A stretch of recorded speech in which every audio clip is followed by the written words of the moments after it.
Each word fell like a dagger on Mercer, and deprived him of a portion of his energy. As she uttered the last, he hid his mutilated hand hastily in his bosom, and fell back on his seat, overwhelmed by wretchedness and despair.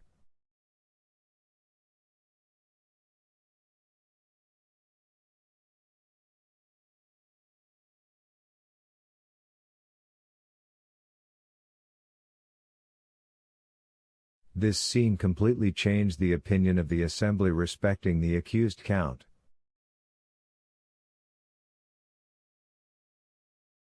"Count of Mercer," said the president, "do not allow yourself to be cast down. Answer. The justice of the court is supreme and impartial as that of God. It will not suffer you to be trampled on by your enemies without giving you an opportunity of defending yourself."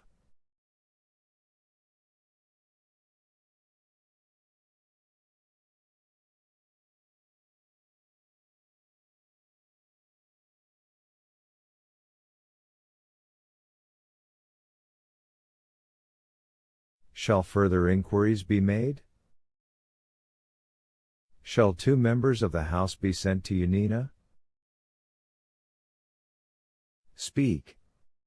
Mercer did not reply. Then all the members looked at each other with terror. They knew the Count's energetic and violent temper. It must be, indeed, a dreadful blow which would deprive him of courage to defend himself. They expected that his stupefied silence would be followed by a fiery outburst.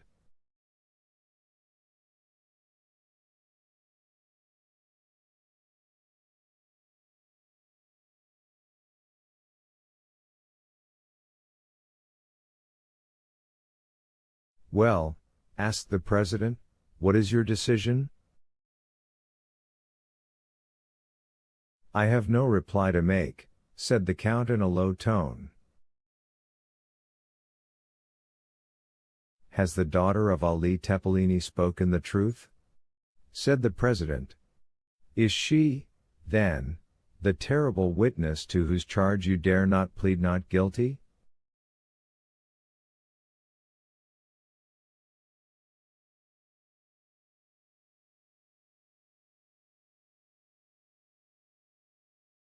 "Have you really committed the crimes of which you are accused?" The Count looked around him with an expression which might have softened tigers, but which could not disarm his judges. Then he raised his eyes towards the ceiling, but withdrew then, immediately, as if he feared the roof would open and reveal to his distressed view that second tribunal called heaven, and that other judge named God.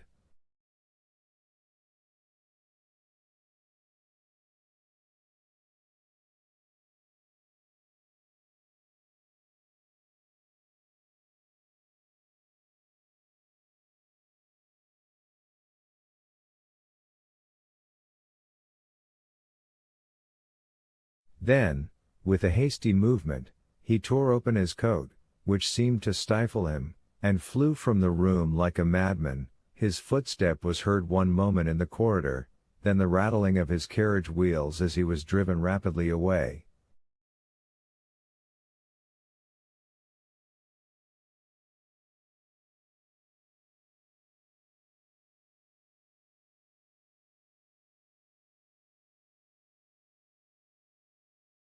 "Gentlemen," said the president, when silence was restored, "is the Count of Mercer convicted of felony, treason, and conduct unbecoming a member of this House?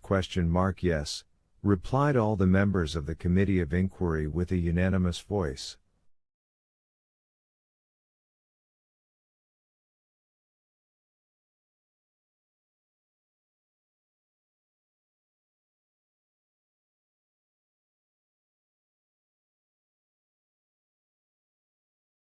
Haiti had remained until the close of the meeting.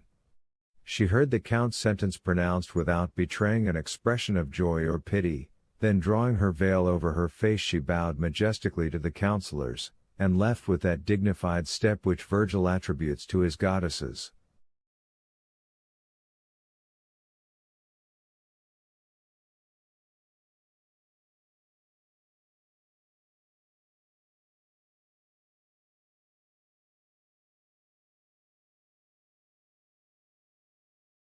Chapter 87. The Challenge. Then, continued Beecham, I took advantage of the silence and the darkness to leave the house without being seen. The usher who had introduced me was waiting for me at the door, and he conducted me through the corridors to a private entrance opening into the Rue de Vaugirard.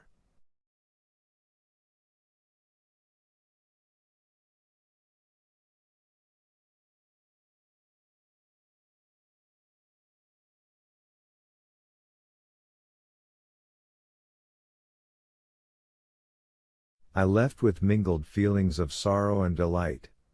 Excuse me, Albert, sorrow on your account, and delight with that noble girl, thus pursuing paternal vengeance.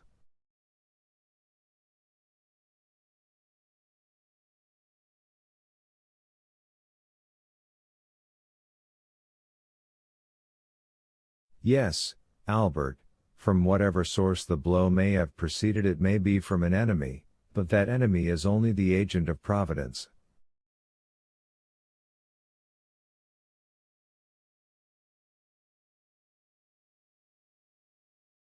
Albert held his head between his hands, he raised his face, red with shame and bathed in tears, and seizing Beecham's arm.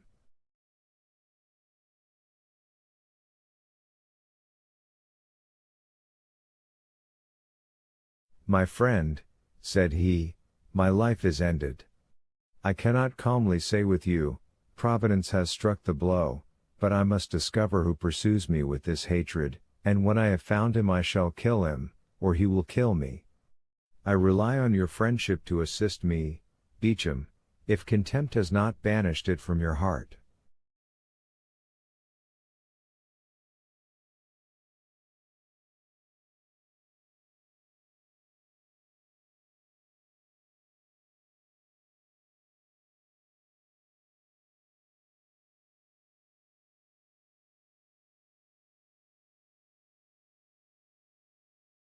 Contempt, my friend? How does this misfortune affect you?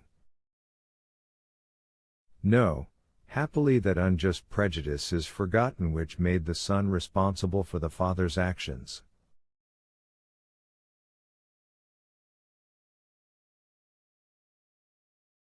Review your life, Albert, although it is only just beginning. Did a lovely summer's day ever dawn with greater purity than has marked the commencement of your career?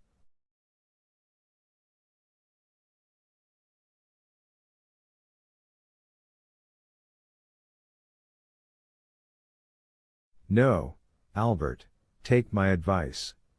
You are young and rich, leave Paris, all is soon forgotten in this great Babylon of excitement and changing tastes. You will return after 3 or 4 years with a Russian princess for a bride, and no one will think more of what occurred yesterday than if it had happened 16 years ago.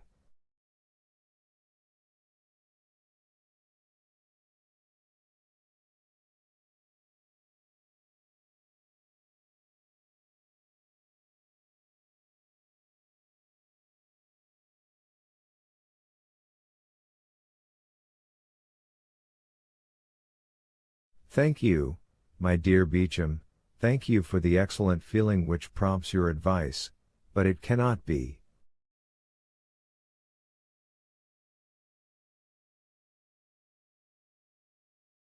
I have told you my wish, or rather my determination. You understand that, interested as I am in this affair, I cannot see it in the same light as you do.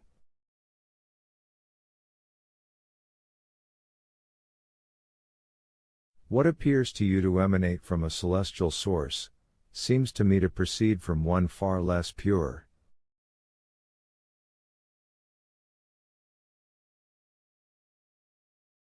Providence appears to me to have no share in this affair, and happily so, for instead of the invisible, impalpable agent of celestial rewards and punishments, I shall find one both palpable and visible, on whom I shall revenge myself, I assure you, for all I have suffered during the last month.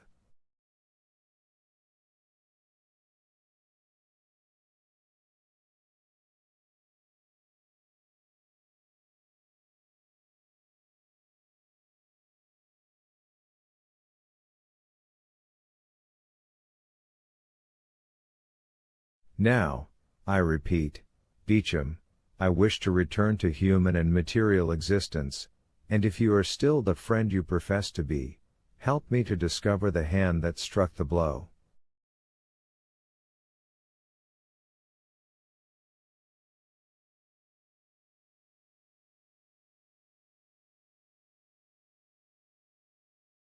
Be it so, said Beecham, if you must have me descend to earth, I submit, and if you will seek your enemy, I will assist you, and I will engage to find him, my honor being almost as deeply interested as yours.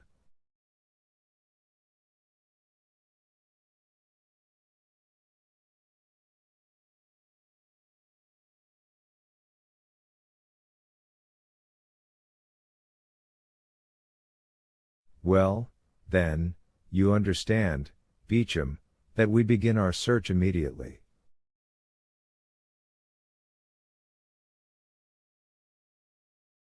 Each moment's delay is an eternity for me. The calumniator is not yet punished, and he may hope that he will not be, but, on my honor, if he thinks so, he deceives himself.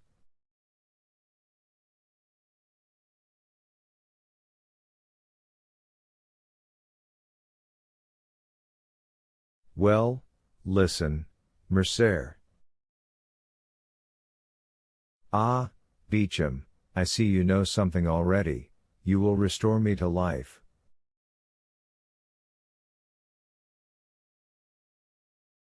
I do not say there is any truth in what I am going to tell you, but it is, at least, a ray of light in a dark night.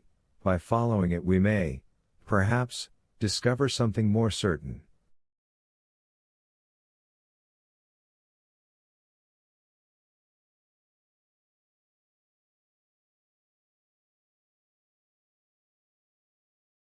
Tell me, satisfy my impatience.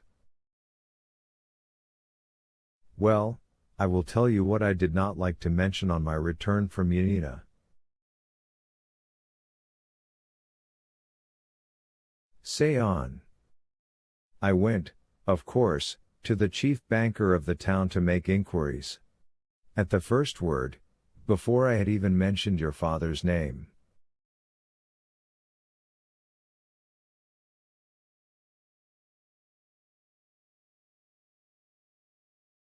Ah, said he. I guess what brings you here. How, and why? Because a fortnight since I was questioned on the same subject. By whom? ? By a Paris banker, my correspondent. Whose name is? Danglars. He! Cried Albert. Yes, it is indeed he who has so long pursued my father with jealous hatred. He, the man who would be popular, cannot forgive the Count of Mercer for being created a peer, and this marriage broken off without a reason being assigned. Yes, it is all from the same cause.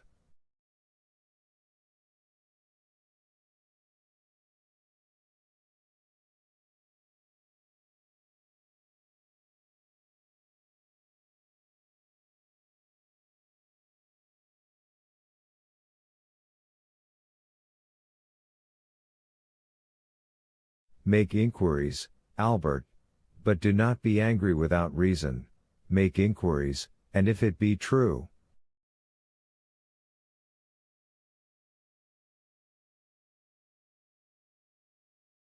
Oh, yes, if it be true, cried the young man, he shall pay me all I have suffered.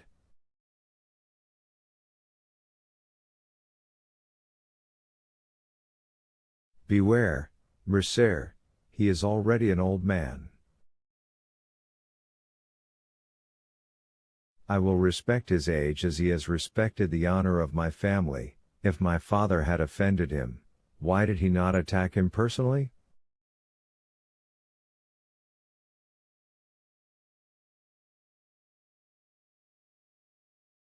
Oh, no, he was afraid to encounter him face to face.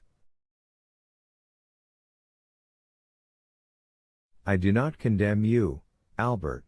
I only restrain you. Act prudently.